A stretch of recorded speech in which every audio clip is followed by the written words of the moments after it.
Buying seedlings from the nursery is a great way to save yourself some time and avoid the need to plant from seed. But there are some important things to keep in mind when you're shopping for seedlings to make sure you're getting yourself the best plants. So in this video, I'll share 5 things to look out for when you're shopping for seedlings. Before I get started, if tomatoes happen to be on your shopping list this year, we have a free tomato growing ebook available at the first link in the description below. We detail our entire process of growing tomatoes from seed to harvest, including one really helpful tip at the transplanting stage that helps you grow bigger tomatoes. If you're interested, get it for free at the first link in the description below. The first thing to look out for when shopping for seedlings is bigger plants aren't always better. Out of these 2 peppers here, which would you choose to pick up from the nursery?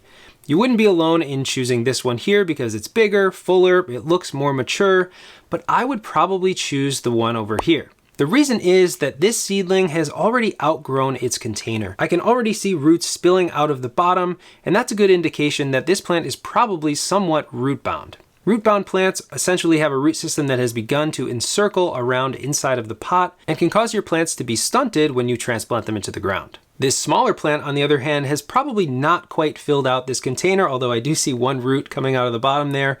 It hasn't completely filled out that soil. It still has time to live in this pot before it needs to be transplanted, and so we can time it perfectly when it comes time to transplant to keep the plant in its growth habit. A good way to avoid this is to go shopping a little bit earlier than you might think, maybe a month before you plan on transplanting outdoors. That way the plants at the nursery will be younger, less mature, less likely to be outgrowing their containers so that you can bring them home and transplant them at the appropriate time.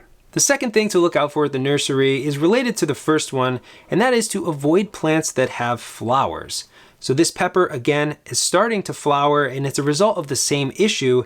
This plant has outgrown its container, and so it's changing to its fruiting stage of growth far too early. Now, this isn't the end of the world. If you see a few flowers on your tomatoes or your peppers or your eggplants, you can just remove them from the plant and make sure that you transplant as soon as possible. It is very common to see flowers on seedlings, especially a little bit later in the season, so just make sure that you're removing them before you transplant and a few weeks after getting them into the ground or into their final location. Keep picking off those flowers until the plants are established. To take it one step further, if you see plants that have fruits growing on them when they're small like this one, that's a really bad sign. It means the plant has been in its container way too long, and it will likely lead to stunting when you go to transplant into the ground. I will say it's a little less important for tomatoes because most tomato seedlings you'll buy at the store are indeterminate, meaning that they'll continue to grow larger as they're producing lower flushes of fruit on the plant. However, if the tomatoes are determinate varieties, you may want to remove the flowers and fruits early on.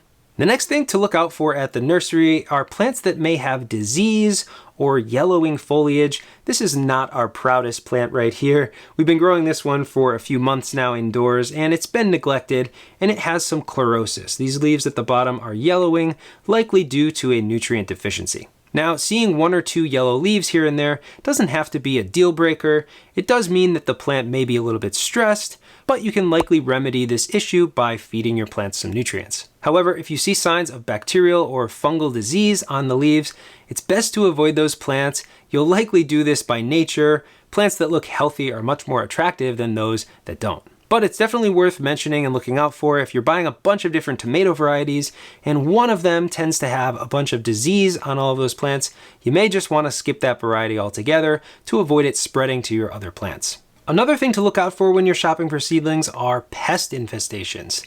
It's very common for an entire greenhouse or nursery to become infested by pests, especially aphids, thrips, whiteflies, or other early season pests that impact a lot of garden crops. So take a very close look underneath the leaves, especially at the newer foliage toward the top of the plants. And even if you don't see the pests directly, you can look for signs of pest damage, like browning or curled leaves, that might indicate that there's a pest problem.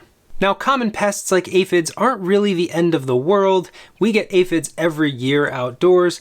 However, if you plan on bringing your seedlings back inside, and maybe you have some other plants that aren't going into the garden, you don't want to cause an infestation on your indoor houseplants and your indoor growing space. As a matter of fact, I would never recommend bringing plants from the nursery directly indoors without giving them some time in isolation on their own to make sure that they don't have a pest problem. Again, it's not a deal breaker. We have bought plants from the nursery that clearly had aphids on them, but it's definitely better to look at the plants first and know what's going on before you buy. And the last thing to look out for, it's one of my favorite tricks that nurseries tend to do with a lot of their plants, especially basil plants I've noticed, is to avoid double planted plants, or maybe not.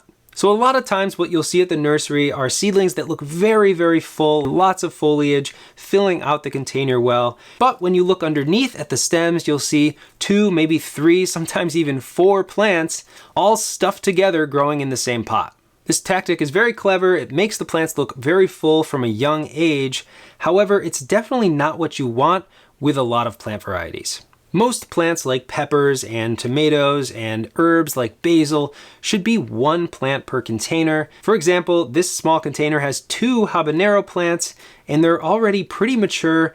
Those root systems are likely very entangled with one another, so separating these seedlings would be very difficult. However, I mentioned there might be a case where you would want to get multiple plants in a container, and that would be a case like this, where you have very young seedlings that are planted in the same container that would still be easy enough to separate, and that way you actually can buy multiple plants for the price of 1. So shopping early in the season when the plants are nice and young, they're not too far developed, you can tease these root systems apart and you may be able to get 2, 3, even 4 plants for the price of 1 and transplant them into their own locations in the garden.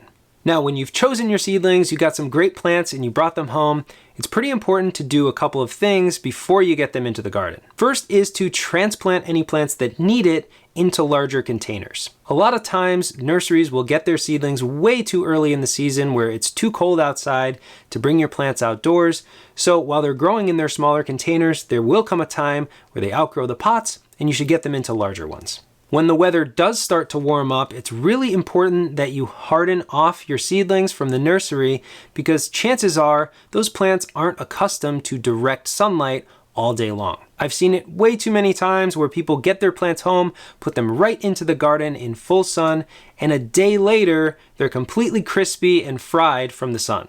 So instead, do it gradually by bringing your trays of seedlings outdoors for a few hours and then bringing them back indoors or into the shade for the remainder of the day, gradually increasing that sun exposure every day until they can handle the conditions where your garden is located all day long.